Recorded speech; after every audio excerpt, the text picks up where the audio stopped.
یا خدا حج پہ بلا. مقام ابراہیم علیہ السلام. کعبۃ اللہ شریف کے دروازے کے کچھ ہی فاصلے پر ایک شیشے کا خانہ رکھا ہوا ہے جس میں چاندی کے تش سے ڈھکا ہوا ایک پتھر ہے. اس پتھر پر حضرت ابراہیم علیہ السلام کے پائے مبارک کا نقش ثبت ہے.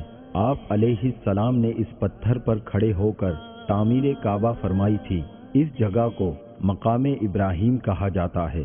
یہ وہ متبرک مقام ہے جہاں دعائیں قبول ہوتی ہیں. طواف مکمل کرنے کے بعد زائرین مقام ابراہیم پر اگر مکروہ وقت نہ ہو تو 2 رکعت نماز ادا کرتے ہیں. اگر یہاں جگہ نہ ملے تو مسجد الحرام میں کہیں بھی نماز ادا کر سکتے ہیں. صلو علی الحبیب صلی اللہ تعالی علی محمد. مجھے اپنی اور ساری دنیا کے لوگوں کی اصلاح کی کوشش کرنی ہے.